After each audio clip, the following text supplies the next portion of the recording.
Ranger fans, I'm Bryan Montgomery, joined today by head coach Brandon Hickman of the Ranger football squad as we break down this upcoming week's matchup against the Irving Tigers. Coach, thank you so much for joining us, and pretty much I think the last couple of days must have been a whirlwind for you after the Rangers defeated number 10 Skyline 24-21 here at Post Hill Stadium on Friday. What have these last few days been for you? And I guess before we really get into the game, kind of your overall thoughts on that huge win. Oh, I mean, it's been a crazy last 3 days, but in a good way. It's been exciting. Kids were, Channel 8 Team of the Week. Also were the Dave Campbell's Team of the Week. So I've been fielding those phone calls. A lot of alumni that have reached out through emails or text messages, which have been great.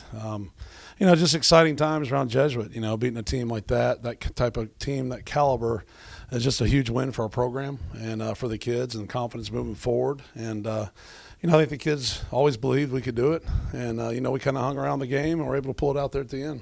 I think a big part of that was all of the big momentum-shifting plays that we saw throughout the contest. Jordan Rice interception, Jack Metz block, the big touchdowns that really put the Rangers ahead for good. But, of course, the big play that happened was the 18-yard scramble by Jacob Polish, really the bow that helped this Jesuit team pick up such a huge win. Just talk about that play.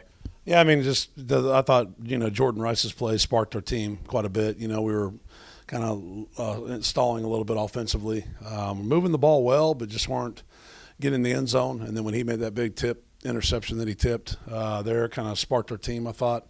And then obviously the blocked field goal before half was big by Jack Metz. That also got us going, a little momentum going into halftime. Coming out in the second half and just playing outstanding defensively. We were able to stop them there on that first series. Kind of set the tone of the third quarter, I thought. And I kept number 5 in check, DeLeon Ward, who's probably the top 3 running back in the state of Texas. And then we got the ball back with 6 minutes left, and we're able to put together a big drive there. And what I thought was real key too was our kids never panicked. Our offensive kids just slowly, methodically worked the ball down the field and drained the clock there, and got a 3rd and 5 situation where we got the ball to Holtz and he took off the edge there. That was big. And then the 3rd and 8, obviously, Jacob taking it in from 18 yards out. They did a great job covering our receivers, and we're kind of locked up with everybody. And one of their defensive tackles spun up front against our guard and kind of opened up the middle of the way there, and the linemen were able to hold their blocks, and Jacob was able to take off and score. And then talk about the atmosphere in that game. I mean, it had that big game feel. You had TXA 21 there. You had several radio crews there. The loudest people in Post Hill Stadium were the fans on the Jesuit side of the sideline. They're the big reason why we won the game, I thought. Anytime you can play at home with your crowd, the student section that we had, that was the loudest I've heard Post Hill Stadium. And this is my 11th year being in the stadium and coaching. And, our fans were awesome. They stuck with us the whole way. I thought when the momentum was shifting, the fans kept getting louder and louder. At the end of the game, our fans were really loud, and we're trying to get them to quiet down a little bit there on that last drive. But everybody was excited. Everybody wanted to see us score there at the end. And, the fans played a big role in it, and it was a playoff atmosphere. That's something that we knew going in. There was a lot of TV cameras here. So there was, on a high school kid, that's a lot of pressure. And so we tried to tell the kids, look, just relax and go play, have fun. And they were able to do that. And now looking ahead to Irving on Friday, such a huge weekend to kind of carry over. And there's still, every day you're reminded, okay, yeah, Jesuit went ahead and beat Skyline on Friday. Here's all the breakdowns. Here's all the articles, all the press attention. How have you handled that kind of attention paid towards these students as you have another game in 7 days?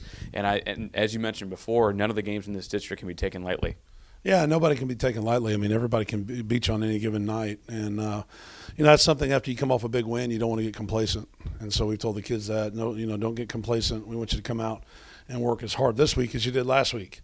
And I thought Monday we came out there a little sluggish.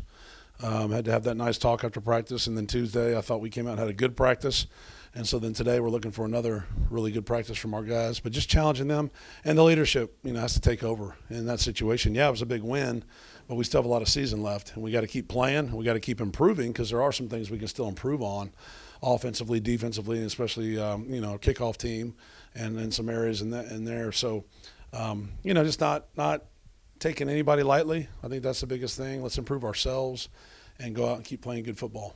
And looking at that Irving team in particular, had a couple of days to look at the tape, see what the Tigers have in store for the Rangers.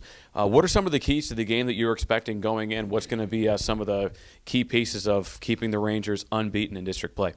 We're going to be able to move the ball, run the ball. I mean, anytime you're in a game, you have to be able to run the football. That's established the run. And hopefully that'll open up our passing game. And then take care of the ball. One thing the other night that we were real impressed with, we had 0 turnovers, and that was huge, especially against a team like Skyline. And then defensively, create a couple turnovers, and then, like I said the other night, we were able to do that. And so we'd like to see that Friday. Really good tackling, gang tackling, and trying to control the line of scrimmage up front are the keys for us winning.